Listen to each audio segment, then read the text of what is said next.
Hare Krishna. Good morning, dear devotees. Thank you, Mom. Please accept my humble obeisances. All glories to Srila Prabhupada. Welcome to our Radha Kalashanji daily morning Srimad Bhagavatam class.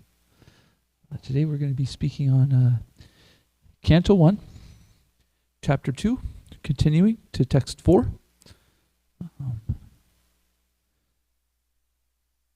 We'll begin now with Jai Radha Madhava. Jaya Radha Madhava Kunja Bihari.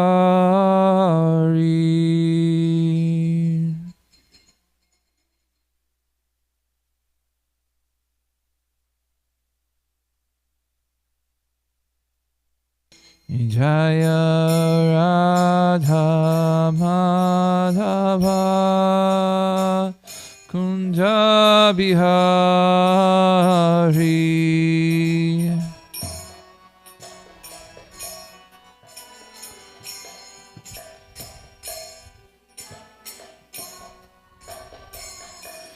Jaya Gopi Janavallabha Girivaradari.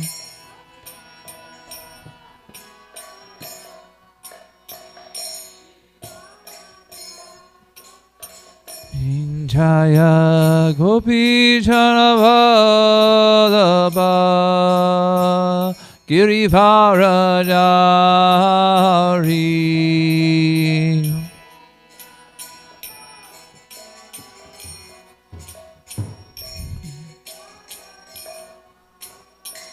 Yashodanandana Brajajana Ranjana.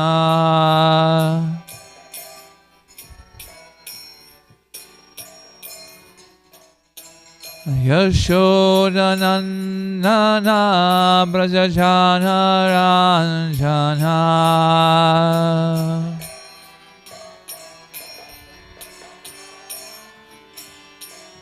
Yamuna Tiravanachari.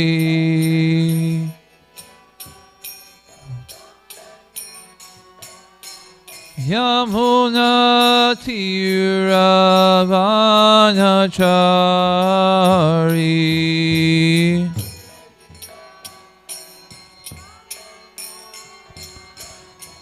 Jaya Radha Madhava Kunja Bihari.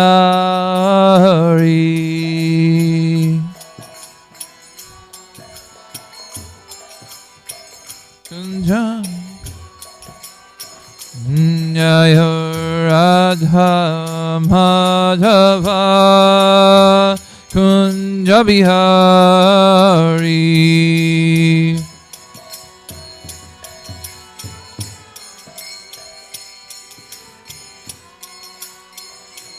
Jaya Gopi Janavallabha Girivaradari.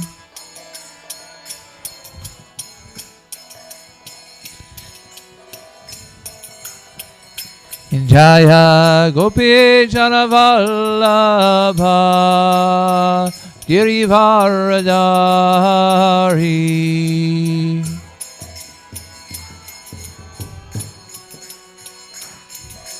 Girivaradari.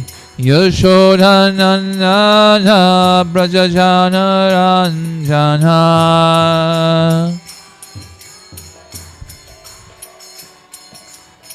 Yashodanandana Brajajana Ranjana.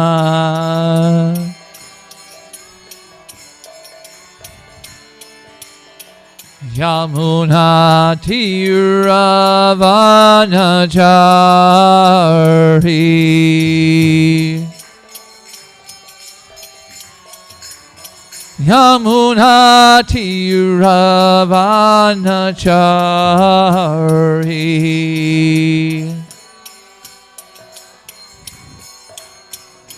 Jaya Radha Madhava Tunja Vihari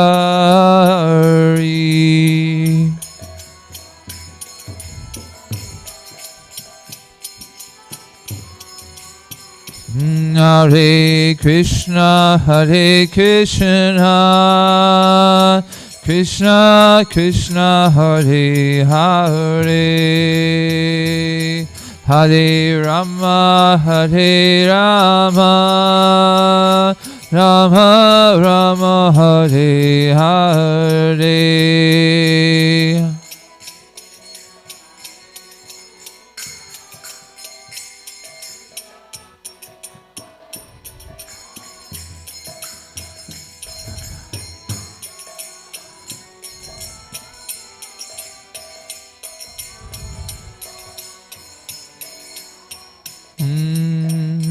Hare Krishna, Hare Krishna, Krishna Krishna, Hare Hare,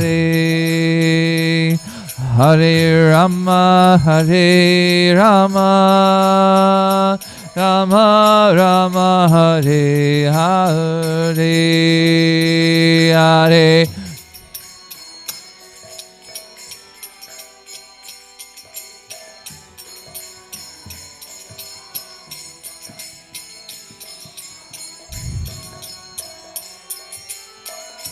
Rama Rama Rama, Hare Hare, Jaya Radha Madhava, Radha Madhava, Shri Radhe.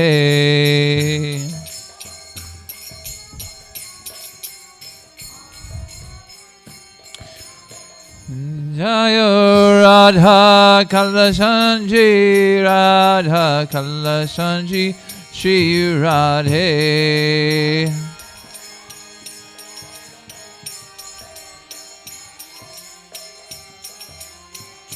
Jaya Radha Govinda, Radha Govinda, Shri Radhe.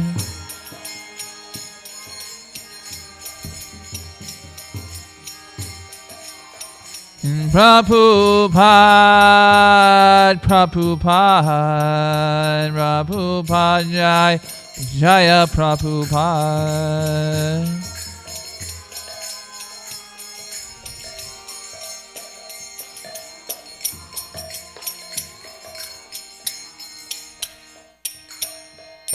Shri Shri Radha Madhava Ki Jai, Srila Prabhupada Ki Jai. Looks like we disconnected. That's funny. It's kind of what the class is about today. Disconnected.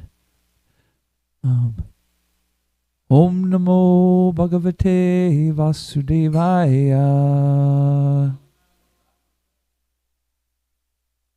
Om Namo Bhagavate Vasudevaya. Om Namo Bhagavate Vasudevaya. Narayanam Namaskritya Naram Chaiva Narottamam Devim Sarasvatam Vyasyam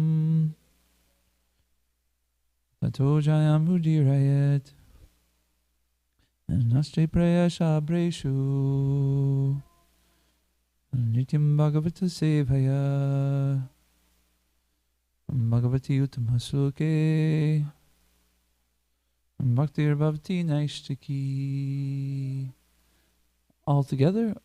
Om Gyantamarandasya Gananjana Shalakaya Chaksuranmalitam Yena Tasmai Shri Guruve Namah. So today we're going to be reading from Canto 1, Text 2, or excuse me, Chapter 2, Text 4. We'll get right into it. Should be familiar. We just did this 30 seconds ago. Narayanam namaskritya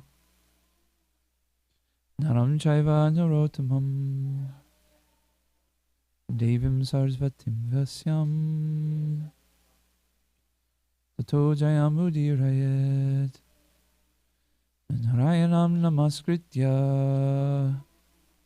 Naram chaiva narotamam Devim sarasvatim vyasam Tato jayamudirayet. Bolo, please. Narayanam namaskritya Naram chaiva narotamam Devyam sarasvatim vyasam Tato jayamudirayet. Narayanam namaskritya Naram chaiva narotamam Devyam sarasvatim vyasam. Good job, Warrior. Narayanam namaskritya Naram chaiva narotamam Devyam sarasvatim vyasam Tato jayamudirayet. Rajesh, yes. Namaskritya Naram chaiva narotamam Devyam sarasvatim vyasam Tato jayamudirayet. Translation is, let's do word for word. Why not? It'll be nice. Narayanam, the personality of Godhead.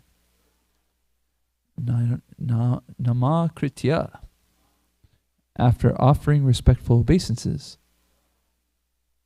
Naramcha Eva, and Narayan Rishi. Nara Uttamam, the supermost human being. Devyam, the goddess. Sarasvatim, the mistress of learning. Vyasam, Vyasadev. Tata, thereafter. Jayam, all that is meant for conquering. Udirayat, be announced. Translation and purport by His Divine Grace A.C. Bhaktivedanta Swami Srila Prabhupada Ki Jai. Before reciting the Srimad Bhagavatam, which is the very means of conquest, one should offer respectful obeisances unto the personality of Godhead Narayan, unto Narayan Rishi, the supermost human being, unto Mother Sarasvati, the goddess of learning, and to Sri Vyasadeva, the author. Please repeat before reciting the Srimad Bhagavatam, which is the very means of conquest. One should offer respectful obeisances unto the personality of Godhead Narayan, unto Narayan Rishi, the supermost human being, unto Mother Sarasvati, the goddess of learning, and to Sri Vyasadeva, the author. Purport. All the Vedic literatures and the Puranas are meant for conquering the darkest region of material existence. The living being is in a state of forgetfulness of his relation with God due to his being overly attracted to material sense gratification from time immemorial. The struggle for existence in the material world is perpetual. It is not possible for him to get out of it by making plans. If he at all wants to conquer this perpetual struggle for existence, he must reestablish his eternal relation with God. And one who wants to adopt such remedial measures must take shelter of literature such as the Vedas and the Puranas. Foolish people say that the Puranas have no connection with the Vedas. However, the Puranas are supplementary explanations of the Vedas intended for different types of men. All men are not equal. There are men who are conducted by the mode of goodness, others who are under the mode of passion, and others who are under the mode of ignorance. The Puranas are so divided that any class of men can take advantage of them by gradually regaining their lost position and get out of the hard struggle for existence. Srila Sutta Goswami shows the way of chanting the Puranas. This may be followed by persons who aspire to be preachers of the Vedic literatures and to the Puranas. Srimad Bhagavatam is a spotless Purana and especially meant for them who desire to get out of material entanglement permanently. Translation one more time before reciting the Srimad Bhagavatam, which is the very means of conquest. One should offer respectful obeisances unto the personality of Godhead, Narayan, unto Narayan Rishi, the supermost human being, and to Mother Sarasvati, the goddess of learning, and to Sri Vyasadeva, the author. Hare Krishna. The darkest of ignorance, right? We sing each time we give class or before we start something, we say Om Agan Timaranda Sa, right? We say that we were born in the darkness of ignorance. And our spiritual master has opened our eyes with a torchlight of knowledge. We heard from Hirdananda Maharaj quite a while ago that actually it's not a torchlight, that it's like a Q-tip, right? That's anointed. Matter of fact, it's interesting because in Christianity, they have also an understanding of being anointed by Jesus through like an anointment, and knowledge or understanding or mercy comes through there. And what is that darkness of ignorance? And it's the darkness of ignorance is that we are thinking that we are separate from Krishna. We're away from the powerhouse, the creator of everything, the maintainer of everything. Bhagavad Gita 10:8. Sarvashya Prabhu. Yeah. I'm the source of all spiritual and material worlds. Everything emanates from me. The wise who know this engage in my devotional service and worship me with all their heart. Right? So we want to be connected to that is the source of everything. And when we're not, we're in great darkness. Right? So we want to be connected to Krishna. But what does that mean? Well, we understand that means to be connected to Krishna means to be like a tool in his hand, right? This laptop right here, for instance, it's a tool. And this tool takes somebody to use it for a certain purpose, right? If there's nobody to use this tool, then it just sits there, right? So similarly, we are a tool. And when we're not connected to Krishna, we're really not doing anything. But wait a bit, Nanda Braja, I'm doing all kinds of stuff, and I see all my friends doing kinds of stuff. However, in the Bhagavad Gita, we understand Krishna is explaining this by saying that in action, there's inaction, and in action, there's action, right? So the illusion is that we are doing some kind of action that is making progress, or we are doing something, or moving forward towards something. But when we're disconnected from Krishna, we're just like a laptop that really has nobody using it properly. We really aren't doing anything. And so in our life, we're really begging to be a tool in the hand of our spiritual master in Krishna. And Sutta Goswami, he knows this, so that is why he's giving this prayer. He's saying, I'm offering my obeisances. And in the same way, we can also understand that he's asking to be used for proper purposes by the Supreme Person, the author Srila Vyasadeva, the goddess of learning, Mother Sarasvati, and to Narayan Rishi. And when we surrender to the fact that we are just a tool and we want to be in the hands of Krishna and our spiritual master, our lives take a great turn. They become amazing, right? For instance, before I go there, so one thing that can be an impediment in our spiritual life is we can get to the understanding, the theoretical understanding that we are a tool, right? that we are meant to be controlled by Krishna. However, we don't know what to do sometimes. What kind of tool am I? Right? Maybe we've done the same things over and over and over, and we've lived life, and so we look at it and go, really, have I done anything? What, we want to question, what is our life being used for? So we can ask, sometimes, what kind of tool am I? What is my service to Krishna? And so this can be paralyzing sometimes, because we can think that I don't know, However, the wonderful thing that we have is we have the spiritual master, right?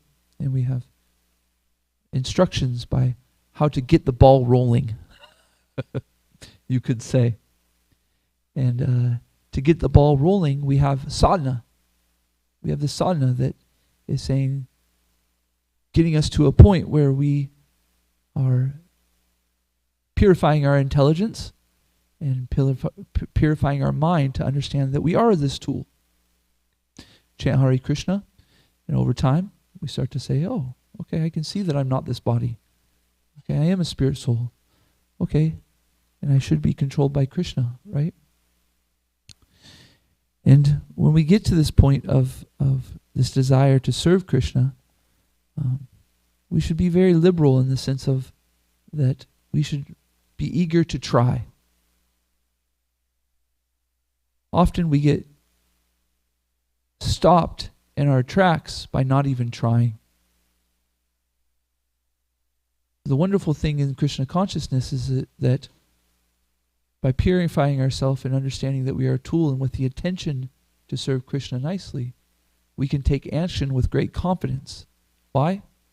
Because the result is not what we're looking for.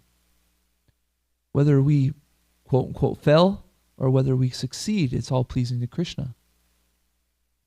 However, it's very tough to get over this hump of failure.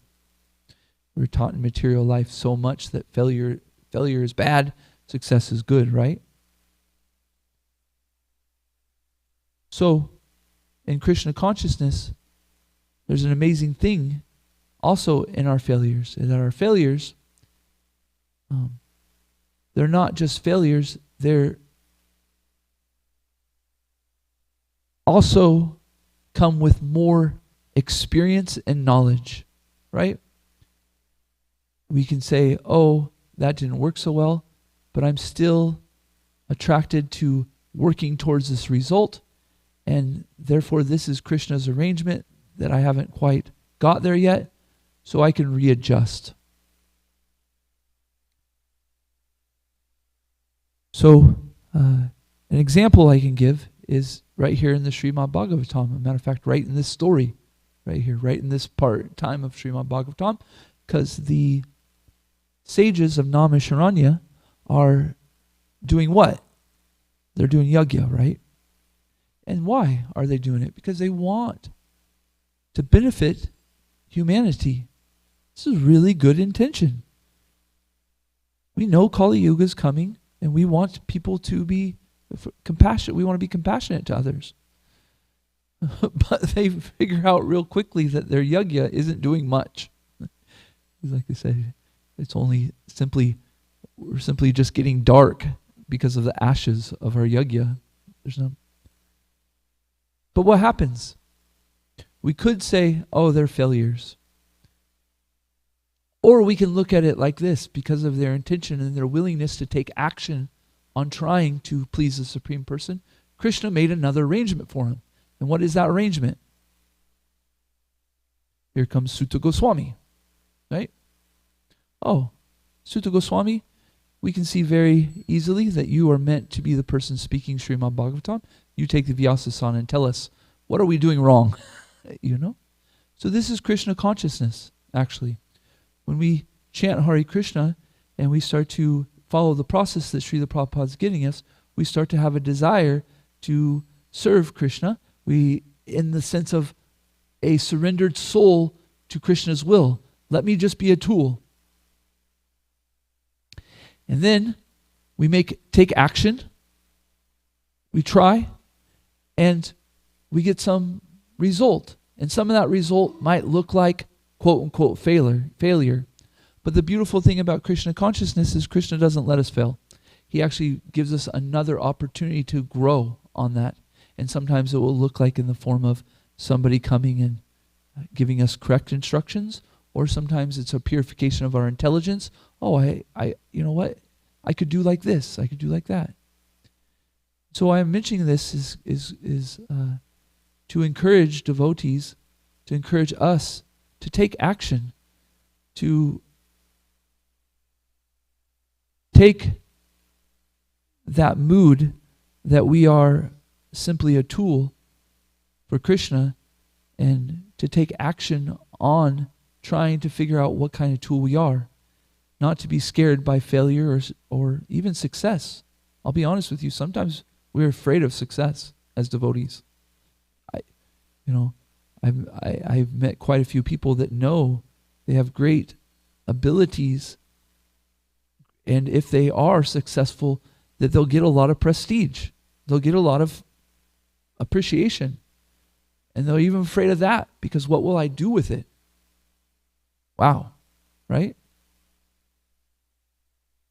But it's the same thing as a person who may fail. We shouldn't be afraid of that success, because Krishna, when we find a success, He's going to teach us how to use it properly, right? And that might come through some tough things. We might get a little puffed up.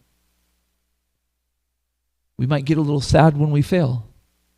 But if we continue to think, wait a minute, I am the servant of Krishna. I am meant to do some service. I'm meant to take action.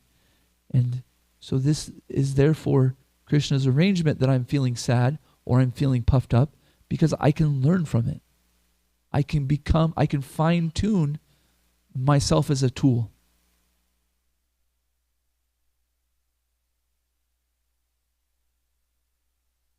I have more I can say, I think. I'm pretty sure. But I'll stop right there and ask you, what do you guys think? What do you guys think about being a tool for Krishna and the impediments that get in our way of sometimes being fearful of a success or failure? Have you experienced this in your life? Do you have any things in your life that you would like to mention, or seen in other people's life, or seen in our acharyas or our disciplic succession? Any thoughts? I don't know if we have a mic, but if anybody's willing to grab the mic and say something.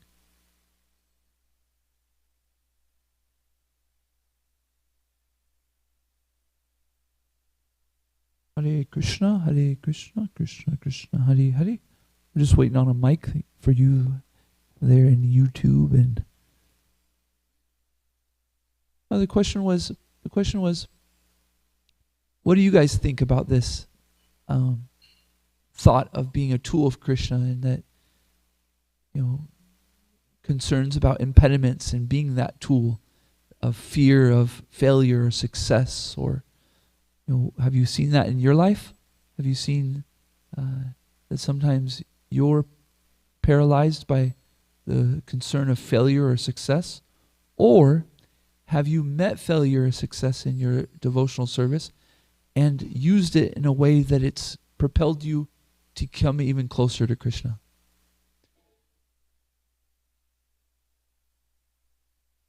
Or have you seen it in others?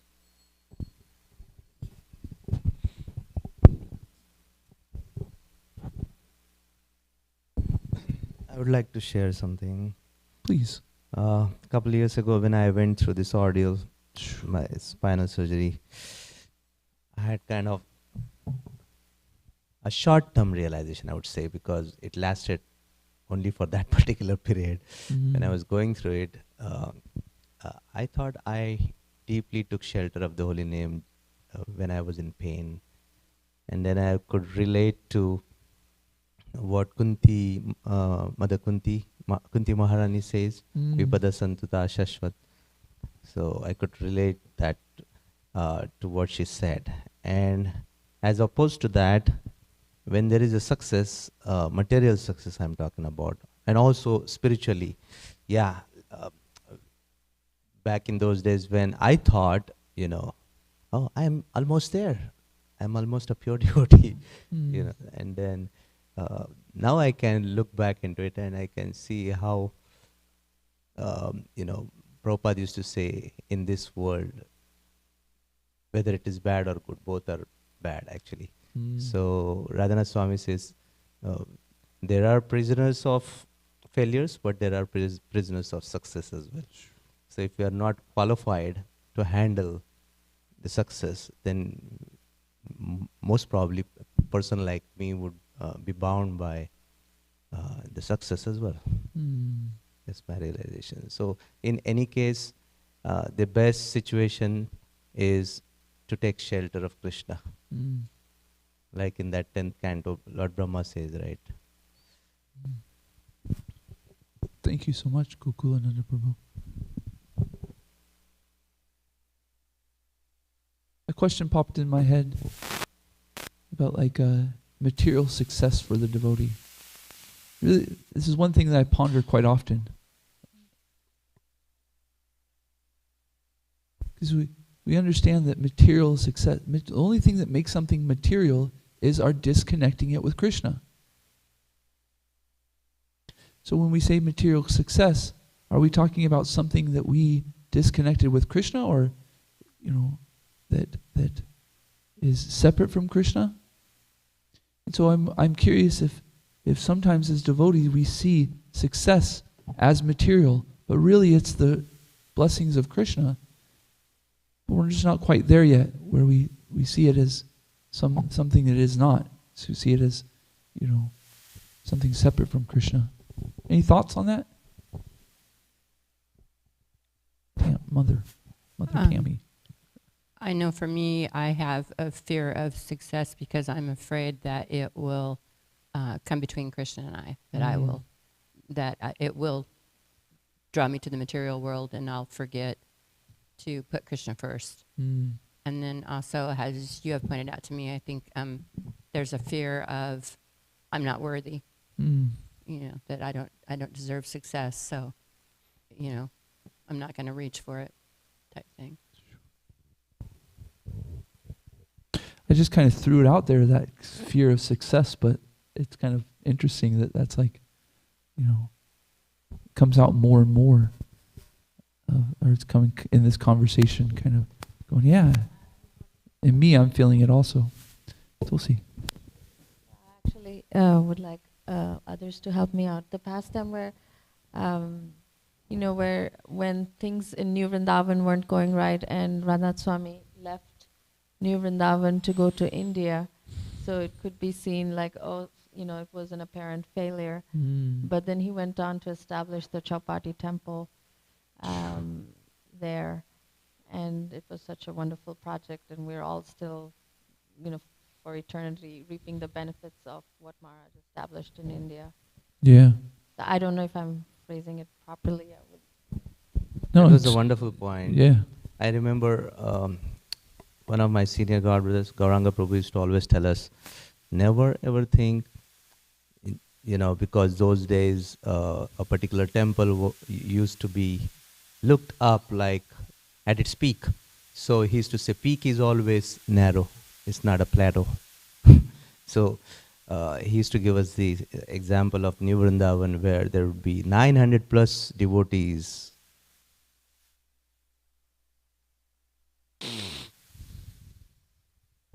Imagine, that's a big success. Sorry. Tulsi, thank you, Tulsi.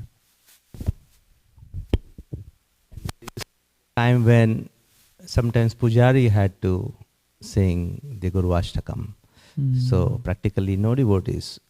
So then I was relating to one lecture where this devotee mentioned how in Vedic, there is one particular book called Hitopanishad.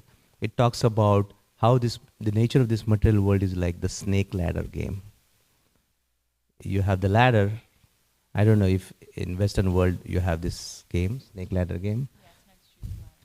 So you get the ladder, there is a success, you go up, but lo and behold, there is bound to be a snake ready to devour you. So this snake ladder game keeps going on and on. And Hitopanishad says this game teaches us the reality of the ghastly nature of this material world. So even if we are successful, there is a duality. There is bound to be failure again, and there will be success and there will be failure. So in all the circumstances, we should understand, as Krishna is trying to teach us, ahankara vimudatma. When there is success, if I think foolishly that this is because of me, then I am a fool. And similarly, in the failure, we get totally depressed and we think I'm nothing. There is inferiority complex, and we go into depression. That is also another form of false ego. So ultimately boils down to the ego, the false ego, thinking that I'm something. So in all circumstances, dependence on Krishna, that is the essence. Yeah. It's the same coin, the two sides of the same coin, right? That our success is us or our failure is us. It's dependent on us. Any other thoughts?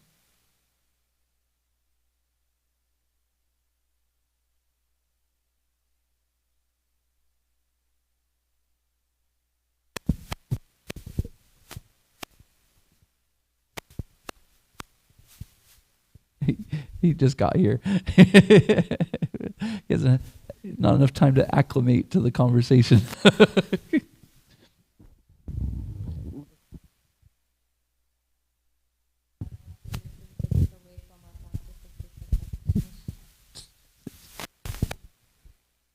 Hare Krishna, what I was thinking is, bottom line is our practice of, success or failure shouldn't take us away from our practice of Krishna consciousness.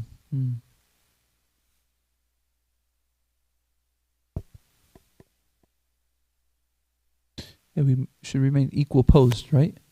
Krishna says in the Bhagavad Gita, happiness, distress, success, failure, remain equal posed. This is all for Krishna. Remain in your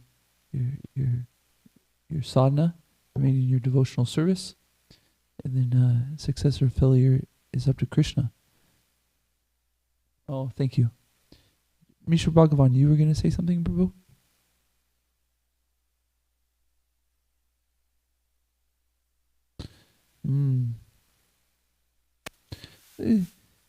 So, will you put your question on the mic so everybody in the... We hear sometimes that failure is the pillar of success. The most successful people in the world have come to understand that their failures are beneficial because they get to learn from it. You get to ask. When you fail, new questions come. You had some failure or some plateau because you had met a certain spot in your life that you didn't even know what more to ask. So then when we act and we take action and we fail, we get new questions to ask. Okay, well, what happened when this happened, this happened, this happened? So in Krishna consciousness, Srila Prabhupada has encouraged us to be conscious, because you become conscious before you're Krishna conscious. Use our intelligence. So as devotees, when we are going through experiences, these new experiences aren't about failure or success. They're about asking Krishna how to better engage in, how do I get better in my service? This failure I know is your mercy. Okay, what can I do better to make some adjustments to do that service better? It becomes, it becomes nectar. Me and you were just speaking the other day about that, at the football game, there's 70,000 fans, and whenever there's a touchdown, they score, and everybody goes wild, And if you're in that situation, it feels like, whoa, intense, And so there's this this perception that there's some kind of bliss in this world. Okay. So when things are going right, there's this bliss, but in the material world, we don't really have a concept of when stuff is really bad that there's also bliss. When our team loses, do we feel blissful? In the spiritual world, if your team's losing, you feel you feel bliss. You always feel bliss. It's wow, you know. For instance, the cowherd boys are sitting there, and it's wrestling time. Half of them go on one side, and half of them go on the other. One side's cheering for Krishna, and one side's cheering for Sudam, and Krishna loses, and the team that lost is feeling like, more than we can even understand.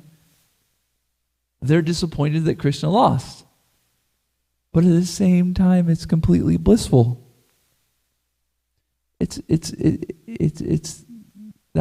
So what I'm trying to say is, as devotees, we can move towards this, always seeing things as blissful or Krishna's arrangement, when we start seeing that our failures or the impediments or these are Krishna's mercy.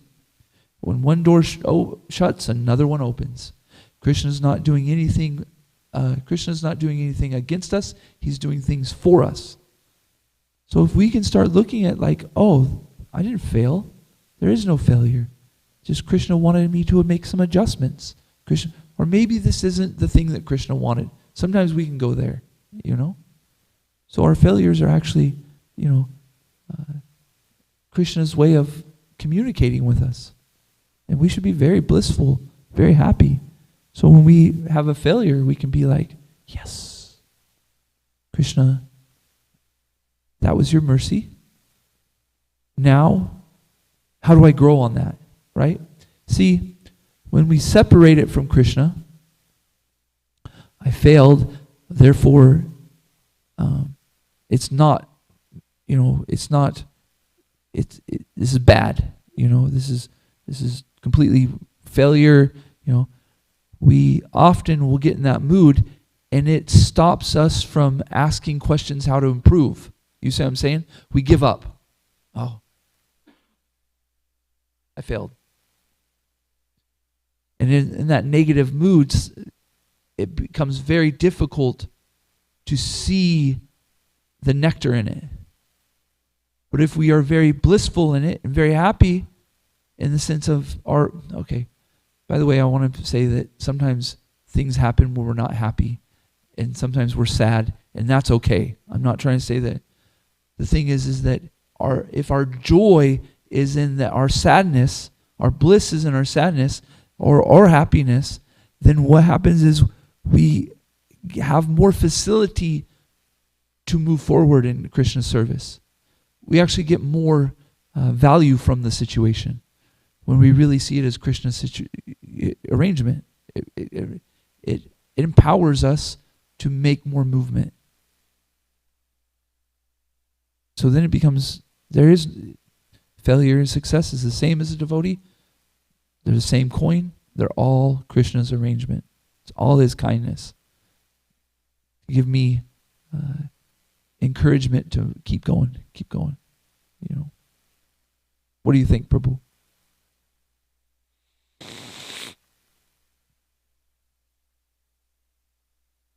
Yes, Gokulananda Prabhu, Manjari Gopika. Yes.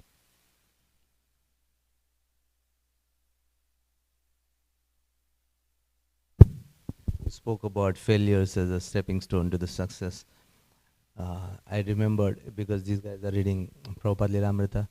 So when Srila Prabhupada, he was trying his best, and his business, his pharmacy business was going down. That was apparently a material failure.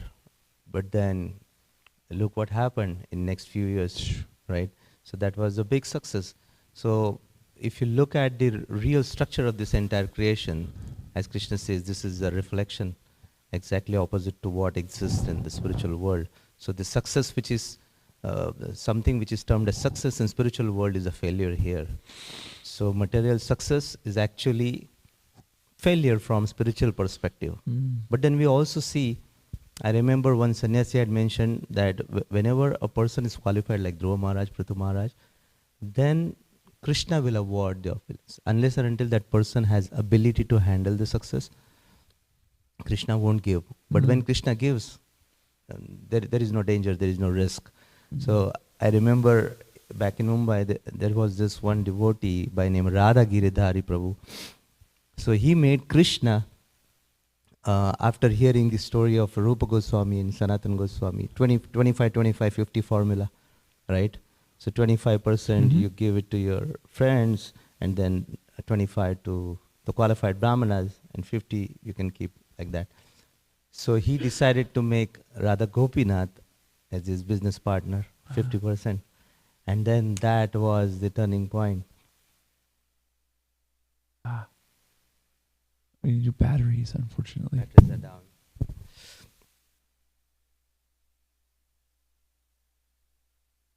No, it's okay.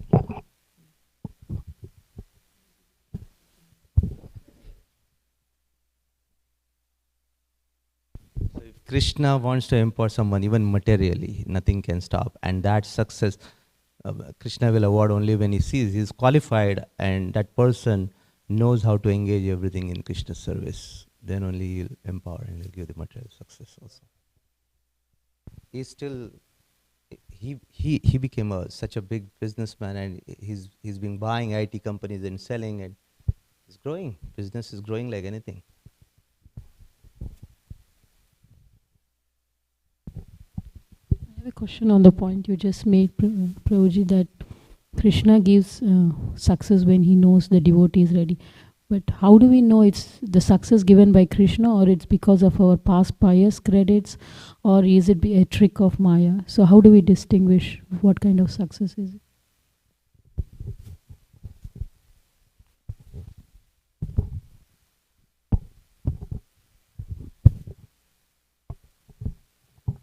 Mataji, you're a devotee. You're initiated by your Guru Maharaj, who's connected you to Srila Prabhupada in the most wonderful sampradaya opportunity. There's nothing that Krishna is happening to you that isn't Krishna's arrangement. Your karma. So as devotees, we have an understanding of Krishna karma, right? Once we have surrendered to Guru and Krishna, that Krishna is now in charge of your life. So the moment we start playing the game that is this my karma, we start to separate that from Krishna. We start to put us in the center, right? No, it's Krishna. It doesn't matter if it's this. It's Krishna is in charge. So anything that you get is not your karma, it's Krishna's mercy. Now, what are you going to do with it?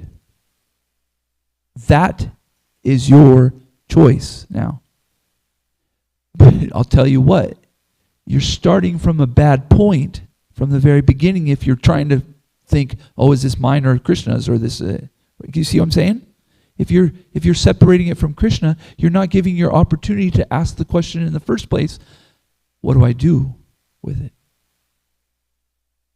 If you think this is because of your karma, no good choice is going to come from it.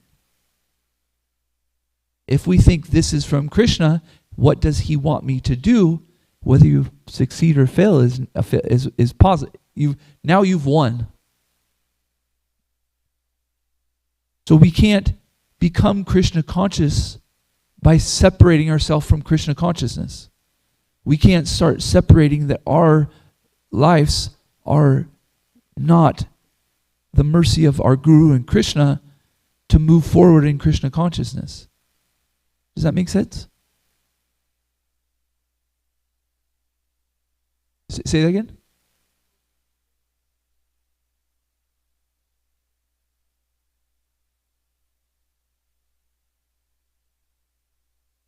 Okay. So your question is, Srila Prabhupada says we should be fearful of Maya, right? So then what's the other part of the question?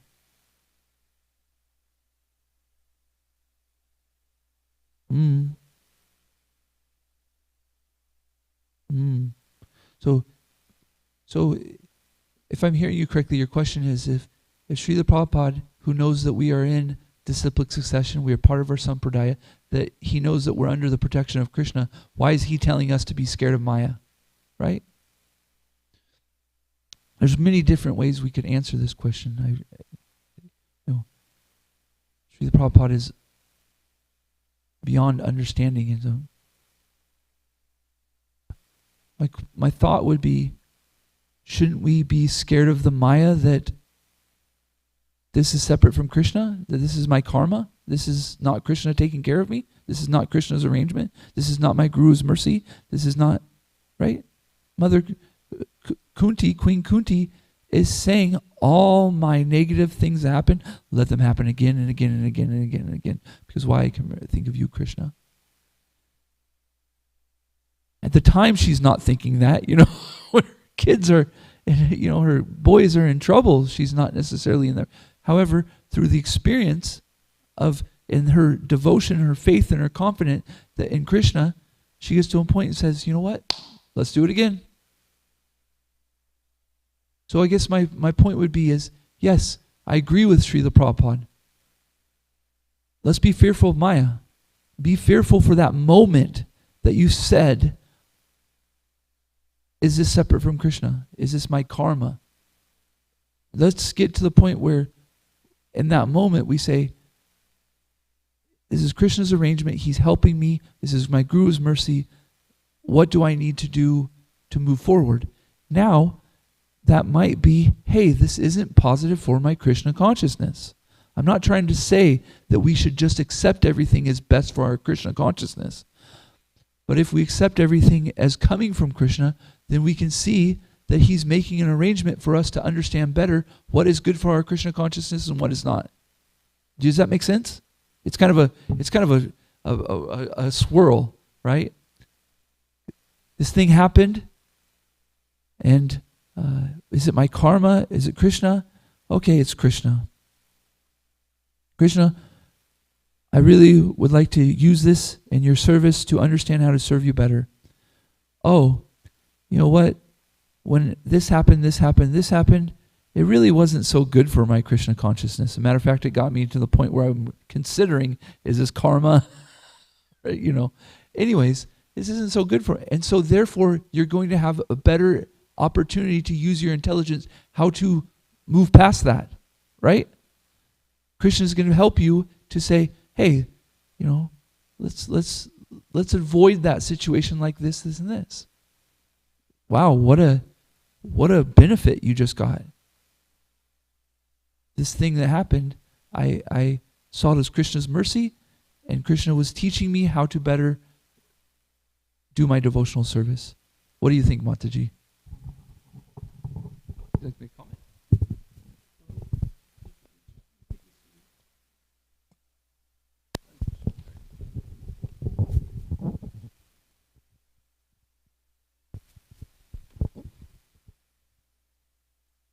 So, Prabhuji, this Krishna's role in our life, which you are mentioning, and I'm still not clear on that part, why we should be still fearful of Maya when you told we are part of the parampara, we are not going to get affected.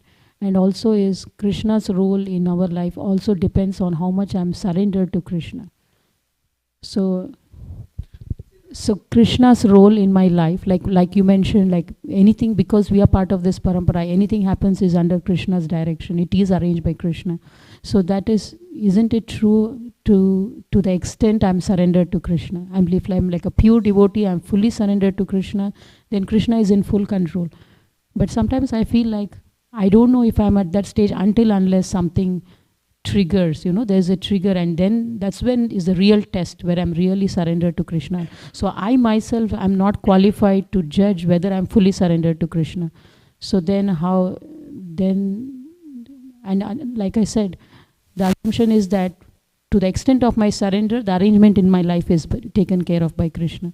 So when I myself don't know how fully surrendered I am to Krishna, then it's very difficult for somebody to also understand if is this Krishna's or is this pious credits or trick of Maya. You understand from where I'm coming from?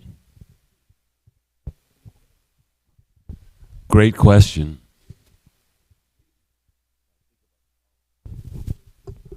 Mataji,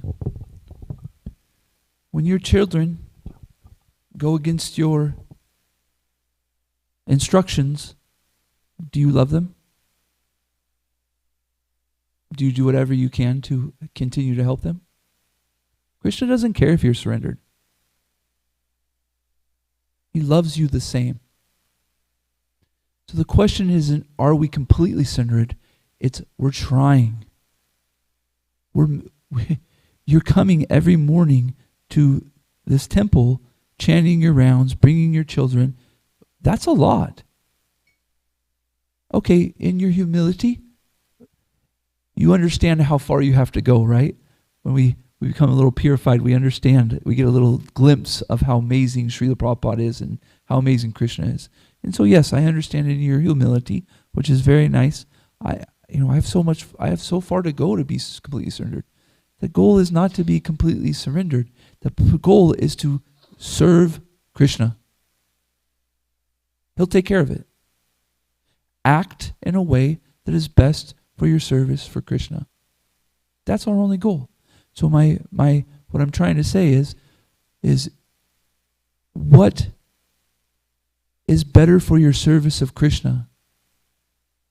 To separate something from him and get into a spiral of, is this my karma or they're not done that?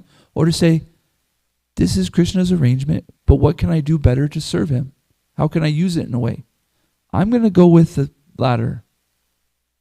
I've seen a lot of devotees, and I've seen it in myself, when I start playing the game of this is my karma, why did I do this, why did this happen? It doesn't do, I don't get much out of it, to be honest with you. When I say, you know what, this is Krishna's arrangement. Yes, I made a mistake, but it's Krishna allowing me to make the mistake so that he can empower me to do better, right? So the kid that falls on their bike when they're trying to learn their bike, whose mistake is it? It's their mistake. But they have to get back up and move forward to learn from it. So similarly, as devotees, if we are falling to a sense of making a mistake, it's so that we can ride the bike better, so that we can get better at riding our bike, so that we can get better in our devotional service, which is our Guru's mercy. Is how do we, what do you? We're getting at 37, so this was a long discussion. By the way, I do understand that devotees give us different perspectives of how to look at our karma.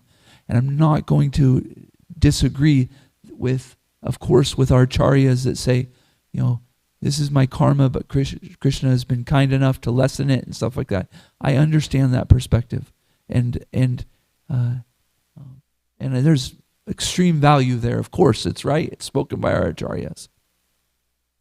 But I'd like to also consider this, that if we look at it as Krishna's arrangement, it can empower us more to make movement. What is Krishna telling me? What does my Guru want from me? And then, like Jayahari was saying yesterday, and we know, we can also, when there's confusions, and that we can ask our mentors. We start to ask questions. Hey, this thing happened, and I really feel like it's Krishna's arrangement. However, I'm not so clear on what to learn from it, how to make better my devotional service from it. So then we start to inquire from other devotees. They go, oh, well, you know what? Maybe like this, maybe like this, maybe like this, and like this. And then you've actually engaged in Sankirtan, to be honest with you. You started to help people to expand Krishna consciousness, and even if it's yours. Anyways, I'm going to stop there. I hope that was okay.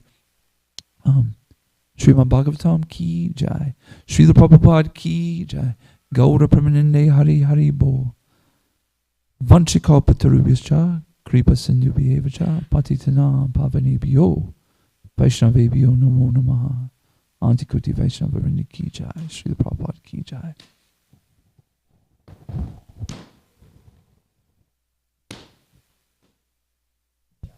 Yeah, they need new batteries, huh? Sorry about that.